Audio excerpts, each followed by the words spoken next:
Euronet Plus. Com os nossos comentadores habituais, o Olivier Bonamici e Begonha Inigas. Bom dia a todos. Bom dia. Muito bom dia. Então, Olivier, como é que estás a passar esta canícula? E não é o índice de legalidade, é calor. A nível pessoal, estás a falar? A nível pessoal, sim, não é? Sim. Muito bem, porque eu adoro o calor, portanto, eu para mim, 40 e 45. Nossa Senhora. E vou dizer uma coisa, que é algo de surreal, que não só gosto do calor, como também algo que é muito estranho, gosto de ser picado.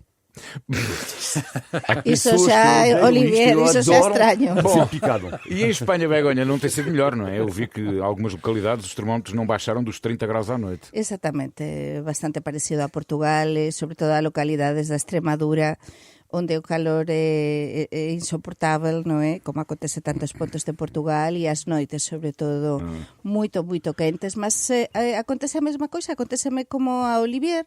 Eu adoro calor. Outra. Adoro calor. Mas ligas o antimelgas ou não? Quando temos ligado o ar acondicionado, mas não gosto das picadas dos bichos. Isso sim que não. Adoro.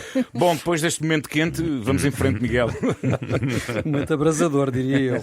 Sim, vamos então à edição do Visto de Fora desta semana. Recordar só que é uma parceria da Renascença com a Euronet, a rede europeia de rádios. Euronet Plus. E é uma semana que, a nível europeu, termina com a ameaça de mais uma crise política em Itália. O Presidente da República não aceitou o pedido de demissão apresentado pelo Primeiro-Ministro Mário Draghi, mas na próxima quarta-feira vamos ter uma moção de confiança ao Governo. O que é que suspeitam que vai acontecer? Olivier, a tua costela italiana, o que é que te diz? Para já dizer que os italianos são iguais a si próprios, não? Porque já era demasiado bonito. Este governo de União Nacional durou um ano e meio. Quer dizer, durou uma eternidade, à escala italiana. A escala italiana, exatamente, é uma eternidade. Eu diria que tudo pode acontecer, mas eu acho que Mário Draghi vai ter uma pressão enorme. Por duas razões. Primeiro, porque a escala nacional... porque eu diria que não é a altura de deixar o barco. Neste momento, sobretudo a Itália enfrenta um problema gravíssimo de dívida pública, mas aliás não é só um problema italiano, é um problema de muitos países do sul da Europa. E quando eu falo do sul da Europa, eu incluo a França nisto também. Portanto, este é o problema de dívida pública e depois um problema do que diz respeito às eleições, porque se ele saia, normalmente há eleições antecipadas. Ora, se há eleições antecipadas, pode ser que a extrema-direita italiana ganhe, porque a senhora Meloni de Fratelli d'Italia, que não faz parte, é o único grande partido que não faz parte desta União Nacional, estão na minha opinião, alta nas sondagens. Exatamente, e tem boas opções de ganhar. Só que o problema é que mesmo que ela ganhe, vai ser muito complicado encontrar uma aliança. Portanto, encontrar uma aliança na Itália é ainda pior do que em Portugal ou em Espanha, por exemplo. Ainda mais difícil. Por estas razões todas, eu acho que Mario Draghi vai ser puxado para ficar no governo italiano. Esta manhã aqui na Renascença, um dos nossos habituais comentadores, o economista João Duque, dizia que também Bruxelas não iria permitir que Mário Draghi abandonasse o governo italiano. Acreditas que pode também ser aqui, a Begonha, um fator de pressão adicional? Sim, Mário Draghi é um peso pesado. Na União Europeia, na Comissão Europeia, gosta muito dele, não é? Uma pessoa de enorme prestígio, como sabem os nossos ouvintes. Foi presidente do Banco Central Europeu, exatamente, uma pessoa que se demonstrou eficácia, seriedade e responsabilidade.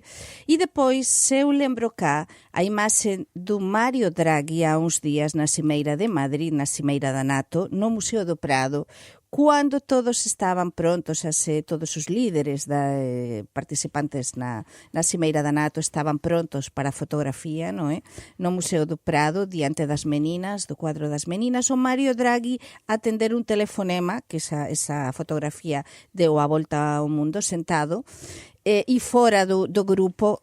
Ese foi o começo desta crise, non é? Quando o movimento 5 estrelas xa se comenzou a suspeitar que estaba mesmo a avanzar para tentar facer isto, non é? Que conseguiu a dimisión do Draghi e a crise política. Mas eu acho que ele vai continuar.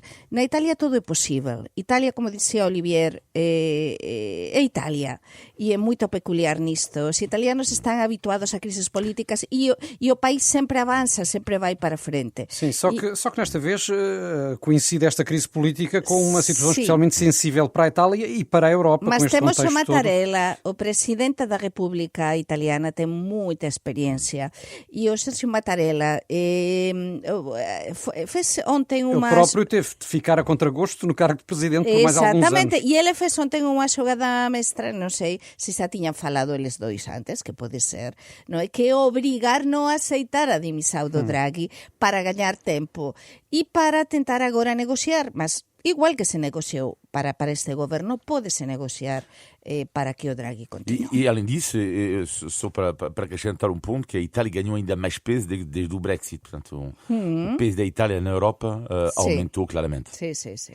E em relação ao Movimento 5 Estrelas, Olivier, não estará este partido, como sabemos, enfim, um partido antissistema, que atualmente é liderado por Giuseppe Conte, não estará a arriscar demais ao retirar o apoio a Draghi nesta altura tão delicada?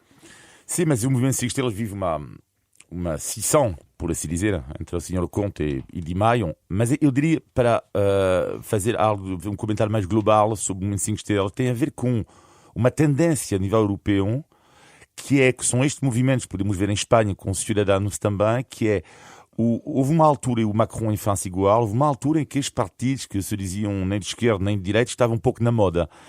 Os cidadãos em Espanha, o movimento 5 Estrelas na Itália, o movimento de Macron. E estamos numa fase que é curioso, é que quando é nem de esquerda nem de direita, o problema é que tens lá dentro pessoas que são mais da esquerda e outros mais da direita, que é o caso dos cidadãos também, por exemplo. Claro, e o problema do movimento 5 Estrelas é igual.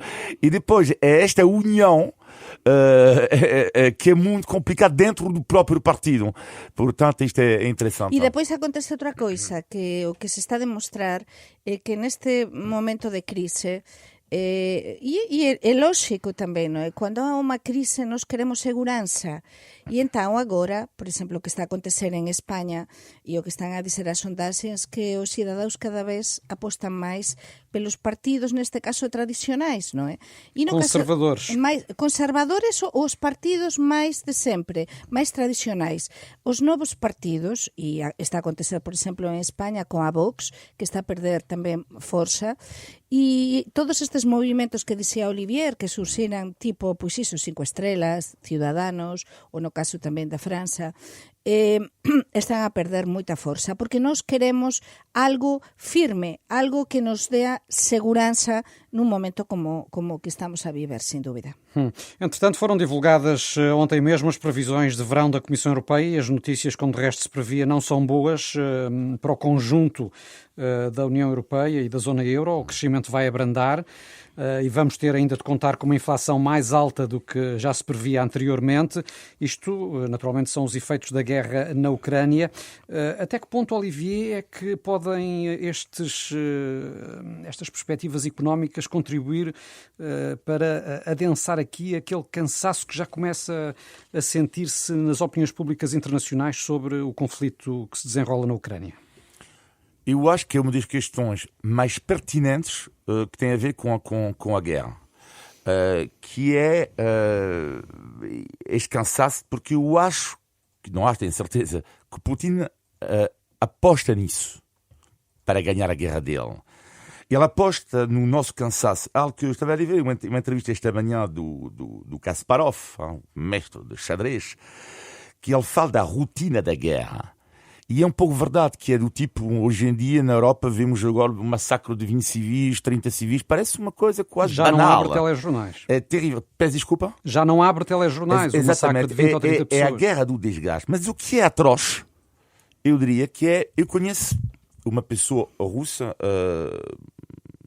que apoia Putin. Bom. E no outro dia ele dizia-me, isto era horrível, e ele dizia-me o seguinte... vocês vão se cansar. Hein?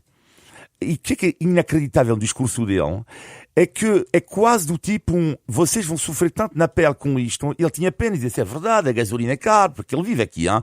A gasolina é cara e tudo isso, mas lá está, são os efeitos da guerra, que é do tipo, se vocês param de apoiar a Ucrânia, se calhar vocês vão pagar menos, vão ter mais dinheiro, vai haver menos inflação, vai haver uma descida de gasolina, que é esta chantagem atroz, emocional, que é, ok, continuam a apoiar a Ucrânia, é que a vossa vida na Europa vai ser um inferno. E é isto, esta rotina da guerra, que é a aposta número 1 do senhor Vladimir Putin. Como é que vês esta questão, Begonha? Sí, é un cansancio, é unha guerra neste momento de cansancio, a ver que pode máis, é un braço de ferro, non é? E é verdade que... Mas notas que as opiniões públicas estão a ficar, enfim, menos noto sensíveis. Que nós somos jornalistas e sabemos que quando uma notícia prolonga-se durante moito tempo... Deixa de ser notícia. Deixa de ser notícia ou deixa de ser a primeira, a segunda ou a terceira notícia, como dicíamos, abrir un telexornal, un xornal, un noticiario de radio. Mas, neste caso, o que estaba a dizer Olivier é mesmo así. Os rusos, é dizer, o Putin, ten enorme apoio na Rusia. E non só na Rusia, tamén nos países próximos, porque na propia Ucrania, no Donbass, non é? Que foi conquistado de novo pela Rusia, realmente ten unha grande parte da população que apoiaba desde sempre ao Putin. E acontece igual noutros países como a Letonia, noutros países fronteirizos, non é? Que está a população moito dividida precisamente porque há quen são 100%, por exemplo, letones e quen teñen, por exemplo, mistura. E eu tamén falaba con unha persoa que mora cá, que da Letonia, e explicábame isto, non é? Porque está todo misturado. Son povos moito, moito próximos. E entón, aquí estamos a ver unha das cousas que a mí me faz perder esperanza, e eu sempre son moito, moito positiva e tento ser positiva, é ver que, claro, nós agora enviamos armas, estamos a dar todo o apoio. Os líderes, os grandes líderes mundiais están a ligar ao Zelensky, estamos contigo. Mas non deixan de estar susiños nesta luta sin cuartel e nesta luta na que os rusos non teñen nada a perder, ou teñen moito a perder, mas o que queren están a conseguir a nos por todos, a todo o mundo baixo o seu influxo, e para mí ese é o principal problema, que eles van a por todas e que as nosas consecuencias no noso día a día están a ser brutais. Sim, e com tendência para se agravar à medida que depois entrar de novo o outono e o inverno. Claro, porque que está a acontecer con este verão? Que todas as persoas que coñeces están a dizer, todas, vamos disfrutar, vamos aproveitar nas ferias este verão, porque non sabemos o que vai acontecer no outono. É dizer, todos temos claro que isto non vai a mellor, que isto vai a pior. Temos vindo a sublinhar, enfim, não só nós, os comentadores de uma forma geral, que um dos efeitos positivos, se é que se pode encontrar efeitos positivos de uma situação como esta, mas da guerra na Ucrânia, foi o reforço da unidade europeia e da NATO. No caso da União Europeia, até se chegou a pensar, em dado momento, que aquelas dissensões e divergências de Bruxelas com a Hungria e a Polónia tinham passado para um segundo plano, tal a necessidade de manter o bloco comunitário unido para fazer face à agressão russa na Ucrânia. O certo, Olivier, é que esta semana foi divulgado o relatório anual sobre o Estado de Direito na União Europeia e a Hungria e a Polónia são apontadas, cá está, por continuarem a pisar o risco, ameaçando a independência judicial e a liberdade de imprensa. Ou seja, apesar da guerra na Ucrânia e desta necessidade de união em torno deste assunto, Bruxelas não parece disposta a ceder aqui no campo dos direitos civis. E faz muito bem. Faz muito bem. A Europa não é só uma questão financeira, não é? Muitas vezes dizíamos, e é válido para muitos países, é que isto é como tudo, tu não podes receber o dinheiro sem contrapartida. A Europa é um projeto, são valores europeus, que são valores fortíssimos, não é? Que têm a ver muito com a democracia. E, de facto, eu acho que é uma questão de tempo para uma ruptura com o Sr. Orbán. Agora vamos ver, vai depender se ele fica depois no poder ou não, mas é o tipo de pessoa que se agarra ao poder, quando está no poder, ele não é como o Draghi, não dura 1 ano e meio. Portanto, mas é uma questão de tempo, porque Orbán, afinal, diz quase não a tudo. Trata-se de não ser não é um país, não é Orbán solidário totalmente com a Europa sobre a questão russa, ucraniana. Ele não é também sobre as taxas, vimos há pouco, a taxa mínima sobre as multinacionais. A taxa mínima de tributação também não é solidário, mas neste momento ele sabe muito bem, ele é esperto, ele sabe muito bem parar antes da ruptura. Até que ponto? Essa é a grande questão para mim. Begonha, queria ainda, antes de Sim. avançarmos para os temas nacionais e temos de falar da questão dos incêndios aqui em Portugal, ouvir-te sobre a situação espanhola, porque tivemos o debate sobre o Sim. Estado da Nação, com o Primeiro-Ministro a anunciar um largo pacote de medidas para combater os efeitos da crise, com algumas medidas muito contestadas, nomeadamente à direita. Pedro Sánchez, na tua opinião, saiu reforçado ou não? Sim, ele é un resistente. O Pedro Sánchez, nos momentos difíceis, o que destacan todos os analistas en España, ele é socialista, o primeiro-ministro socialista español, há 3 anos que está no poder, con unha alianza, falábamos de Italia, con unha alianza tamén moito difícil, como todos sabemos, non é? Con partidos independentistas, esquerda, en fin, unha mistura moito grande e moita crítica tamén entre os seus colegas socialistas, mas ele consegue nos momentos difíceis, é incrível, porque depois dos resultados desastrosos nas eleições regionais, como xa falamos aquí, de Andalucía e das últimas sondaxes todas dar ao Núñez Feijóo, o novo líder do Partido Popular, unha vitoria, no caso de que se celebrasen hoxe eleições en España, ele saiu reforzado. Por qué? Porque fez unha coisa, ele como se vende a todo e a todos, que o que fez? Pegou nos pacotes máis sociais, nas propostas máis sociais reformistas dos seus socios de goberno de Podemos, que é similar ao Bloco de Esquerda, e o anunciou. Entón, a cara da Yolanda Díaz, que é a vicepresidenta segunda do seu goberno, que é a máxima representante de Podemos e de Esquerda Unida no seu goberno, e o dicía todo, porque anunciou isto por sorpresa. Acho que os outros non sabían, mas co iso gañou o apoio das outras forzas que lle apoian no Parlamento, independentistas, e así pódese manter máis un tempiño. É dizer, é propio e fiel a si propio. Véndese cando faz falta e para o que faz falta, non é? E depois aprobouse unha lei moito polémica, que é a lei da memoria democrática, non é? Das vítimas do franquismo, que tamén contentou bastante aos partidos de esquerda. Por tanto, sempre sabe qual é a medida para se manter no poder. Muito bem, faltam 21 minutos para as 11 da manhã. Lembram que estamos no Visto Fora, um programa que fazemos aqui todas as semanas, em parceria com a Euronet, Rede Europeia de Rádios. Euronet Plus. Milano, Zagreb, Bruxelas, Sofia, Riga. Euronet Plus, a rede europeia de rádios para compreender melhor a Europa. Bom, e por cá, escusado será dizer que a semana fica marcada por esta vaga de calor e pelos incêndios que levaram o Governo a decretar até a situação de contingência, pelo menos até ao próximo domingo. Olivier, já vives cá há muitos anos, suficientes pelo menos para teres visto esta situação todos os verões. Ouvimos sempre os mesmos apelos, as mesmas críticas, os mesmos conselhos. Como é que vês esta incapacidade nacional de controlar os fogos? Tenho algumas reflexões a fazer. Claro que eu não vou, como não sou especialista no que diz respeito aos incêndios, não estou aqui para dizer como é que se deve resolver ou não essa questão. O que eu posso observar é ver um pouco lá fora, e depois estamos aqui no programa Visto de Fora, comparar com a situação portuguesa e ver também o que é que me marca nesta história toda, neste drama que são os incêndios. Dizer primeiro que não é uma incapacidade nacional. Não é. É uma incapacidade mundial. Pronto. Mas cá podemos falar da Europa, mas a incapacidade não é tipicamente portuguesa.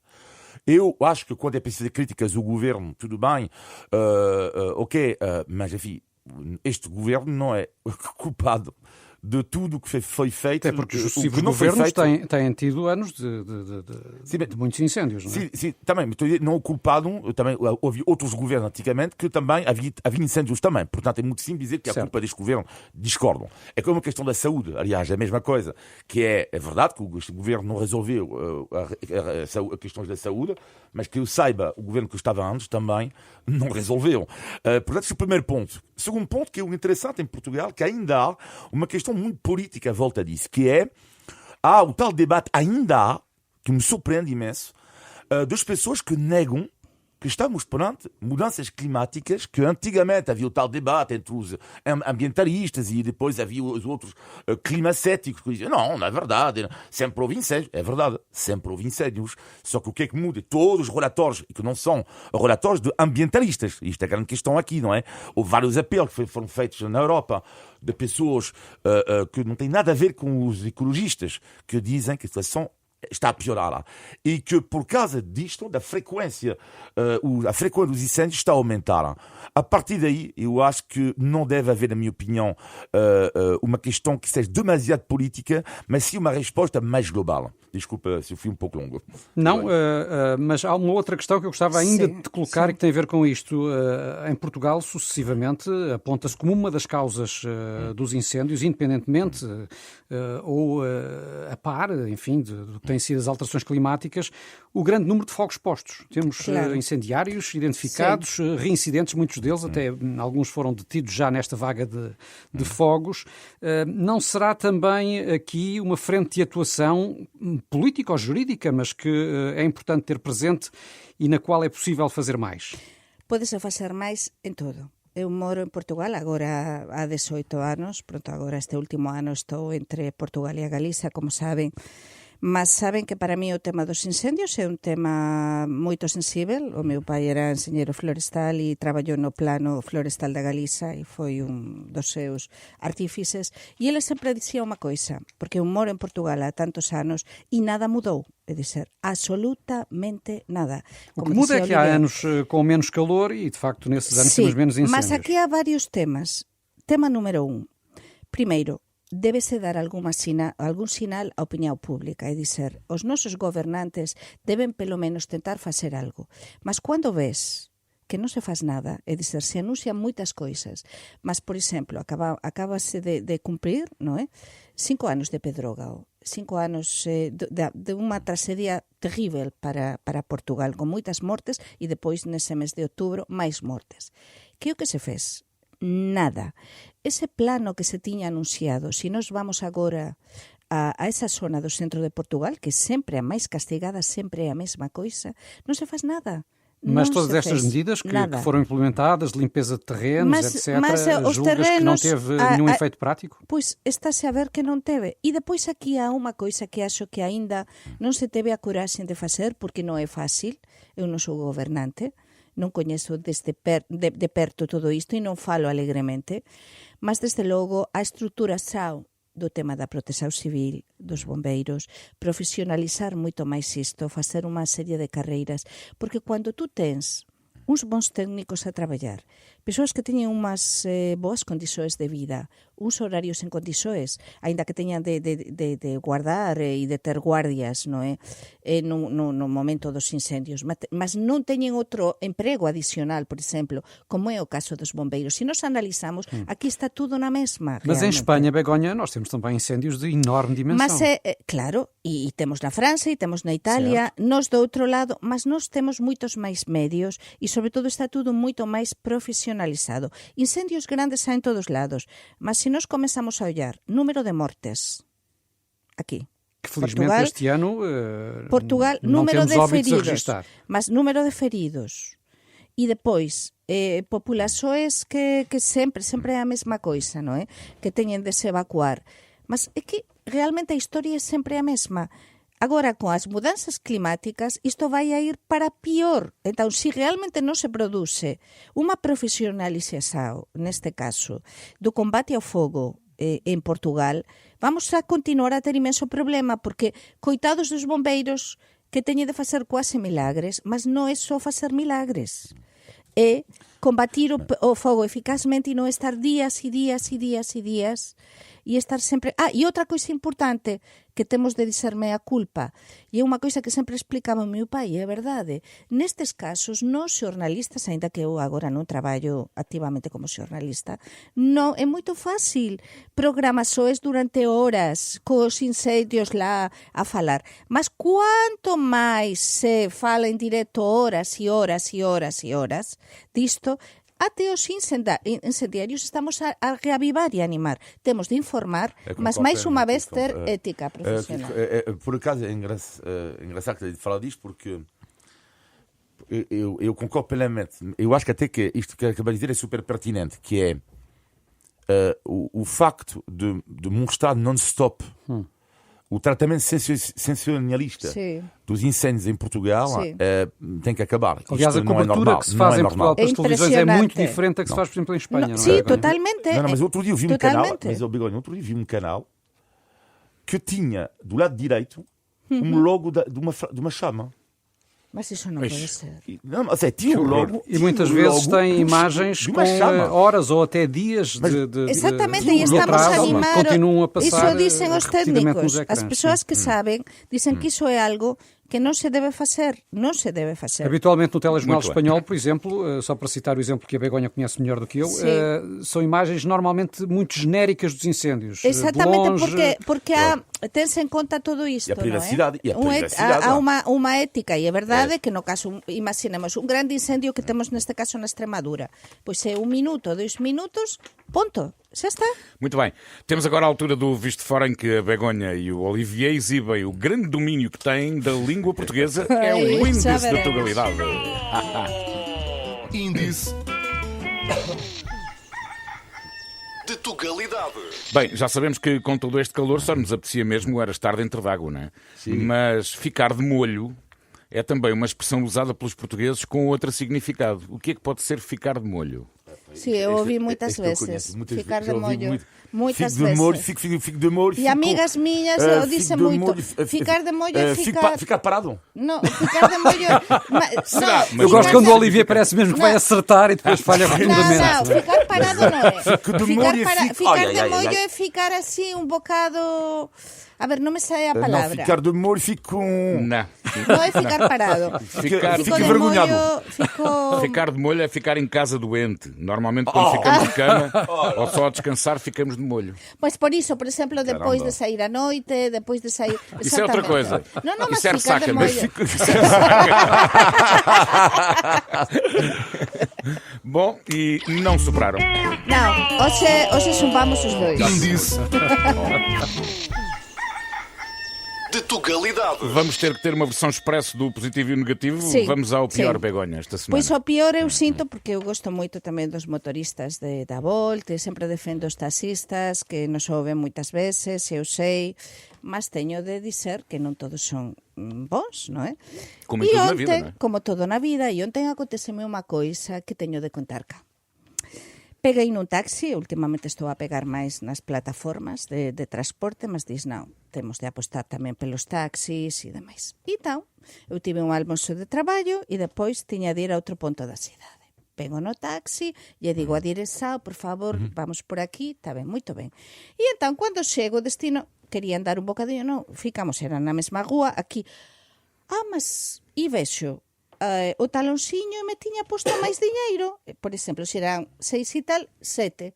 Digo, non, mas aquí estáme a indicar 7. Mas isto é a gorxeta.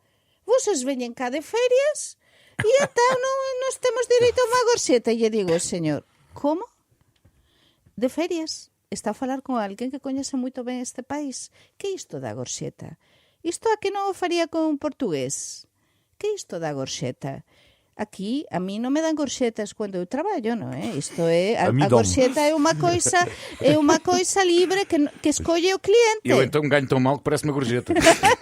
Portanto, o homem ficou totalmente, porque claro, é o que... Pensou de estrangeira. Pensou de estrangeira e pensou... De estrangeira, não de turista. Sí, de turista, que estaba lá, porque como saía eu dun almoço nun hotel e estaba eu a falar en español, que estaba a falar cos meus xefes, portanto, tudo... sim, então isto não pode ser. O teu negativo, Olivier? O negativo é um comentário que ouvi de um colega meu do trabalho que tem a ver com a taxa de natalidade.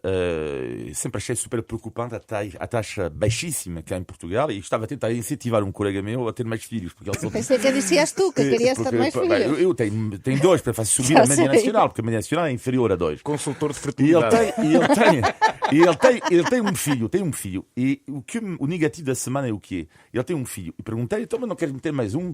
Não há nada mais bonito que uma criança, caramba. E ele responde, sabes o quê? E não é a primeira vez que eu ouço isto, este comentário, que é assustador. Que é, mas como é que eu posso fazer um filho no mundo que eu tenho para lhe oferecer? Pois.